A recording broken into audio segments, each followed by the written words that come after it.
Hello friends, welcome back to my channel. So ഇന്ന് ഞാൻ എൻ്റെ സ്റ്റഡി ടേബിൾ ഒന്ന് ക്ലീൻ ആക്കാമെന്ന് വിചാരിച്ചു. എല്ലാം ഒന്ന് റീസെറ്റാക്കി വയ്ക്കാമെന്ന് വിചാരിച്ചു. കുറേ കാലമായി എല്ലാം ഒന്ന് ഓർഡറിൽ എടുത്ത് വച്ചിട്ട്. സോ ആദ്യം തന്നെ ടേബിളൊക്കെ ഒന്ന് ക്ലീൻ ചെയ്തു. പിന്നെ ഇടയ്ക്കൊക്കെ ഇങ്ങനെ ടേബിളൊന്ന് റീസെറ്റ് ചെയ്യുന്നത് നന്നായിരിക്കും. കാരണം ഇത് നമ്മൾ പഠിക്കാനുള്ള മോട്ടിവേഷൻ കൂട്ടും. പിന്നെ നമ്മൾ ഡിസിപ്ലിനായിട്ട് നിർത്തും. പിന്നെ ടേബിളിലെ തിങ്സ് എല്ലാം ഇങ്ങനെ ഓരോന്നായിട്ട് അറേഞ്ച് ചെയ്തു.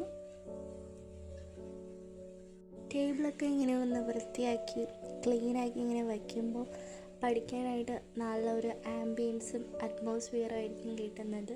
ഒരിക്കലും അങ്ങനെ മടുപ്പ് തോന്നത്തില്ല. പിന്നെ ഞാൻ ഇന്നലെ ഷോപ്പിൽ പോയപ്പോൾ ഒരു ലക്കി ബാംബു വാങ്ങിച്ചിരുന്നു. And really plants really make me happy and it energises me. So എനിക്കിങ്ങനെ ലൈവ്ലി പ്ലാന്റ്സ് ഒക്കെ വീട്ടിൽ വയ്ക്കുന്നത് നല്ല ഇഷ്ടമാണ്. സോ അതുകൊണ്ട് തന്നെ ഞാൻ എൻ്റെ സ്റ്റഡി ടേബിളിൽ ഈ ലക്കി ബാംബു സെറ്റ് ചെയ്യാമെന്ന് വിചാരിച്ചു.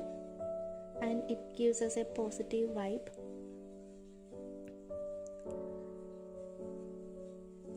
പിന്നെ അതിൻ്റെ അടുത്തായിട്ട് ഞാൻ ബുദ്ധൻ്റെ സ്റ്റാച്ചു ഉണ്ടായിരുന്നു, അതുകൂടെ വെച്ച് കൊടുത്തു. പിന്നെ ഇതാണ് എൻ്റെ ഫൈനൽ ടേബിളിൻ്റെ ഔട്ട്ലുക്ക്.